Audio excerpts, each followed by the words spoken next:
Hello friends, my name is Pradeep Pawar and we are starting with the new topic of number system that is called arithmetic progression and geometric progression. Arithmetic progression and geometric progression को हम discuss करने वाले हैं. So I will be discussing arithmetic progression and geometric progression in 4 lectures. 4 lesson में बनाऊंगा इसे और plus AM and GM के 2 एक्स्ट्रा लेक्चर्स होंगे. सो टोटल 6 लेक्चर्स में हम इसे कवर करने की कोशिश करेंगे. तो आइए स्टार्ट करते हैं. What is arithmetic progression? Arithmetic progression क्या होता है और इसे आइडेंटिफाई कैसे करते हैं? तो it is a sequence of numbers such that the difference of any two successive terms is always constant and that difference is called common difference. किन्हीं भी नंबर्स का अगर मैं सीक्वेंस बना दूं और वो सीक्वेंस ऐसा हो कि हर एक कंसेक्यूटिव टर्म्स का जो डिफरेंस है वो हमेशा इक्वल हो, तो उस केस में जो सीक्वेंस बनता है उसे अर्थमेटिक प्रोग्रेशन बोलते हैं. और जो कॉमन डिफरेंस आता है, जो डिफरेंस इक्वल होता है, उस डिफरेंस को हम कॉमन डिफरेंस बोलते हैं. फॉर एग्जांपल इस केस में 3, 5, 7, 9, 11. अगर मैं यहाँ पर कंसेक्यूटिव टर्म्स का डिफरेंस देखूँ तो 5 एंड 3 में कितने का डिफरेंस है? 2 का डिफरेंस है. 7 एंड 5 में भी 2 का डिफरेंस है. 9 एंड 7 में भी 2 का डिफरेंस है. 11 एंड 9 में भी 2 का डिफरेंस है. It means the difference between every two consecutive terms is constant और वो 2 जो है that is called common difference. Now you can see common difference जब हम फाइंड आउट करते हैं तो हम second term minus first term करते हैं, या third term minus second term करते हैं, या fourth term minus third term करते हैं. इसका मतलब जो फॉलोड टर्म होता है माइनस द प्रिसीडेड टर्म. ठीक है, तो सेकेंड माइनस फर्स्ट. तो आंसर इसका आ गया यहाँ पर common difference is 2.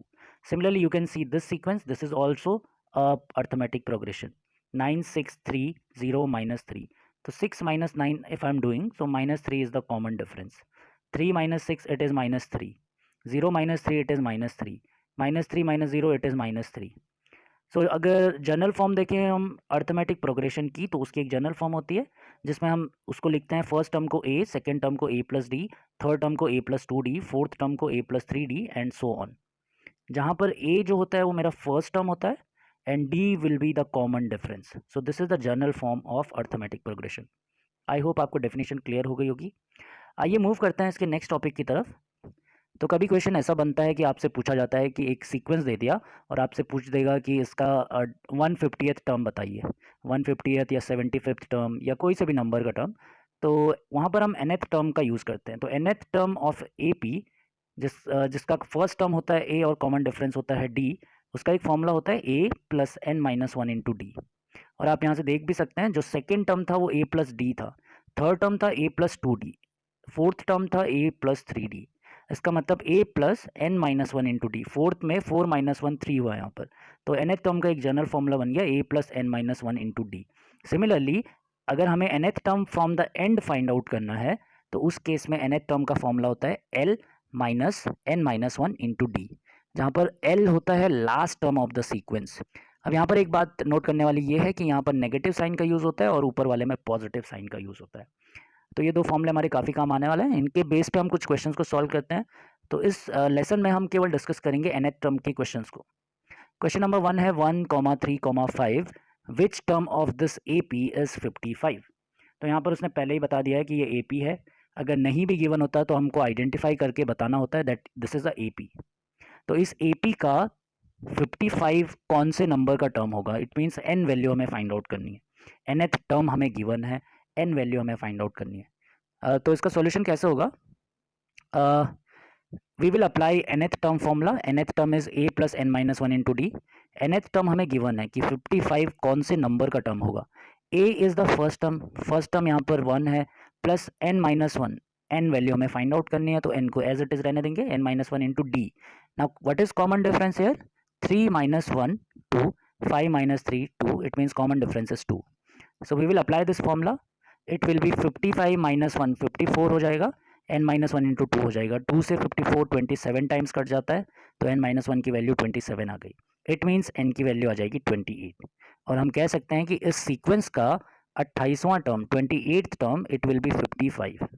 I hope this is clear to all of you. Move करते हैं नेक्स्ट क्वेश्चन की तरफ. Find the 15th term of this sequence. You just need to find the nth term of this sequence. 15th term find out करना है. तो 15th term के लिए formula क्या हो जाएगा? a प्लस 14d, क्योंकि n minus one into D होता है. तो 15th टर्म के लिए फॉर्मूला हो जाएगा a प्लस 14d. नाउ इस सीक्वेंस का फर्स्ट टर्म है 20, सो a की वैल्यू हो जाएगी 20, plus 14 as it is, and D common difference. So common difference is 15 minus 20. Second term minus first term, 15 minus 20, which is minus 5. So common difference is minus 5. You can put, it will be 14 into minus 5 minus 70 plus 20. So plus 20 minus 70, it will be minus 50. तो minus 50 इस sequence का 15th term होगा. I hope this is clear to all of you. Move करते हैं next question की तरफ. How many terms are there in this AP 20, 25, 30, up to 130. ना ये बहुत इंपॉर्टेंट क्वेश्चन है. इसमें क्या पूछा है उसने, इस सीक्वेंस में कितने नंबर ऑफ टर्म्स होंगे. तो देखिए, आपको एक चीज़ आपके माइंड में रखनी है कि जब भी हम number of terms find out करते हैं तो हम क्या करते हैं, लास्ट टर्म पे nth टर्म का फॉर्मूला लगा लेते हैं. और ये अंडरस्टूड भी बात है, ये कॉमन सेंस है. अगर मुझे एक रो दे दी जाए और उस रो में n नंबर ऑफ एलिमेंट हैं और मुझे नंबर ऑफ एलिमेंट बताने हैं कितने हैं, अगर मैं लास्ट एलिमेंट की पोजीशन फाइंड आउट कर लेता हूँ कि कौन सी पोजीशन पे लास्ट एलिमेंट है, तो मुझे नंबर ऑफ टर्म्स ऑटोमेटिकली मिल जाएंगे. तो हम क्या करते हैं, लास्ट टर्म पे nth टर्म का फॉर्मूला लगा लेते हैं. तो 130 पे nth टर्म का अगर हम फॉर्मूला लगाएं, a plus n minus one into d. A है फर्स्ट टर्म जो कि 20 है, n माइनस वन, n की वैल्यू अननोन है, n इंटू डी. तो d क्या है, common difference. 25 minus 20 it is 5. तो यहाँ पर मैंने पुट किया 130 is equal to 20 plus n minus one into 5. So it will be 20 इधर जाके माइनस हो जाएगा तो 110 n माइनस वन इंटू 5. 110 को 22 टाइम्स कैंसिल आउट कर लेगा, n minus one. So n value will be 23. इसका मतलब इस सीक्वेंस में total number of terms will be 23. तो I hope this is clear to all of you. जब भी हमें nth टर्म फाइंड आउट करना होता है, जब भी हमें number of terms find out करने होते हैं तो हम लास्ट टर्म पे nth टर्म का फॉर्मूला लगा लेते हैं. आइए चलते हैं नेक्स्ट क्वेश्चन की तरफ. Next question says that find the first term of an AP whose 8th and 12th term are 39 and 59 respectively. Now ये भी एक सिंपल फॉर्मूला बेस्ड क्वेश्चन है. आपको 8th टर्म की वैल्यू गिवन है, आपको 12th टर्म की वैल्यू गिवन है, फर्स्ट टर्म पूछ रहा है. So what is 8th term, 8th term will be a plus 7d. एक वैल्यू कम होगी, a plus n minus one into D. 12th term will be a plus 11d. a plus 7d 39 given है, a plus 11d 59 given है. दोनों values given थी आपको. ये equation number 1, ये equation number 2. Equation 2 minus 1 में अगर कर दूं तो 11 a कैंसिल आउट हो जाएगा. 11 minus 7 it will B 4d. 59 minus 39 it will be 20. So d की वैल्यू यहाँ से आ जाएगी 5. ये d की वैल्यू मैं कहीं भी पुट कर दूं तो a की वैल्यू आ जाएगी. लेट सपोज d की वैल्यू मैं इक्वेशन नंबर 1 में पुट करता हूँ. सो it will B 7 into 5 35, and 35 इधर जाएगा तो 39 minus 35 answer will be 4. So first term of this sequence will be 4. I hope ये भी आपको क्लियर होगा. Just a formula based question. Move करते हैं नेक्स्ट स्लाइड की तरफ. If in an AP T2 plus T5 is equal to 8 and T3 plus T7 is equal to 14, then find the 11th term of the sequence. तो आपको already दे दिया है कि जो क्वेश्चन है वो अर्थमेटिक प्रोग्रेशन का है. तो T2 plus T5 is equal to 8 and T3 plus T7 is equal to 14. Now what is T2? T2 is A plus D. T5 is A plus 4D. तो इन दोनों को ऐड किया तो 2A ऐड हो गया और D plus 4D it will B 5D. So 2A plus 5D is equal to 8. Similarly यहाँ पर इक्वेशन लगाई तो यहाँ पर ये फॉर्म बन गई 2A plus 8D is equal to 14. ना यहाँ पर भी 2A है, यहाँ पर भी 2A है. तो अगर मैं इक्वेशन 2 में से इक्वेशन 1 माइनस कर दूँ तो D की वैल्यू निकल आएगी. 8D minus 5D it is 3D. 14 minus 8 it is 6. It means D की वैल्यू आ गई 3 2 6. तो D की वैल्यू 2 आ गई.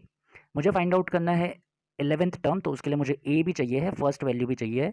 तो सीक्वेंस की फर्स्ट वैल्यू फाइंड आउट करने के लिए D वैल्यू मैं इक्वेशन नंबर 1 में पुट कर देता हूँ. तो D इज़ 2, 5 2 10, और 10 अगर इधर जाएगा तो -2 हो जाएगा. तो 2A is equal to -2, A is equal to -1. इसका मतलब सीक्वेंस का जो फर्स्ट टर्म है वो भी हमें मिल गया, that is -1. Now you can apply the formula. T11 is equal to A plus 10D. A is -1, 10 into D is 2, 10 2 20, 20 minus 1 19. इसका मतलब द गिवन सीक्वेंस जो भी था हमारे पास उसका 11th टर्म होगा 19. आई होप आपको ये क्लियर होगा. नेक्स्ट क्वेश्चन की तरफ चलते हैं. इसके a number 15 is divided into 3 part which are in AP. एक 15 नंबर है, उसको मैंने 3 पार्ट्स में डिवाइड किया जो AP में है, and sum of their squares is 83. Find the smallest number. आपको स्मॉलेस्ट नंबर फाइंड आउट करना है. तो इस क्वेश्चन को थोड़ा इंपॉर्टेंट मार्क कर लीजिएगा क्योंकि ये काफ़ी पूछा जाता है. तो जब भी हम किसी नंबर को 3 पार्ट्स में डिवाइड करते हैं तो जो हम वैल्यूज़ को एज्यूम करते हैं 3 पार्ट्स, वो A minus D, A and A plus D करते हैं. इससे हमारी कैलकुलेशन थोड़ा ईजी हो जाएंगी. अब देखिए हो क्या रहा है, इन तीनों का सम मिला के ओरिजिनल नंबर हमें मिलना चाहिए। It means a minus D, a and a plus D का सम होना चाहिए 15। It means D and D cancel out हो जाएगा, 3a इज इक्वल टू 15 होना चाहिए, या a की वैल्यू यहाँ से आ गई 5, मतलब फर्स्ट टर्म हमारा 5 होना चाहिए। अब इसमें एक सेकंड चीज़ भी गिवन थी, sum of their square should be 83। तो सम ऑफ इसका स्क्वायर कर लेते हैं, a की जगह 5 रख लेते हैं। 5 minus D square 5 square, 5 plus D square, it should be 83। इस इक्वेशन को अगर मैंने सॉल्व किया तो ये 2d square plus 75 is equal to 83 आ गया, या 2d square is equal to 8 आ गया, या d square is equal to 4 आ गया। तो d की दो वैल्यूज आ गई plus minus 2। So numbers are 5 minus 2, 5 and 5 plus 2. So 3, 5 and 7, this is the combination of the number. अब माइनस 2 पुट करो चाहे प्लस 2 पुट करो, आंसर सेम ही आएगा। तो स्मॉलेस्ट नंबर विल बी 3। तो ये हमने अभी तक अर्थमेटिक प्रोग्रेशन का बेसिक nth टर्म डिस्कस किया है। आई होप आपको ये डिस्कशन समझ में आ गया होगा। अगर आपको ये लेक्चर थोड़ा भी फ़ायदेमंद लगता है तो आप इसे रेट, रिकमेंड एंड रिव्यू कीजिए, और जहाँ पर भी कोई डाउट होता है आप कमेंट बॉक्स में पूछ सकते हैं। आई होप आपको ये लेक्चर पसंद आया होगा। अब इसके सेकंड पार्ट में हम डिस्कस करेंगे कि कैसे हम सम ऑफ एपी फाइंड आउट करेंगे। तो अभी इसको इतना ही रखते हैं। Thank you so much.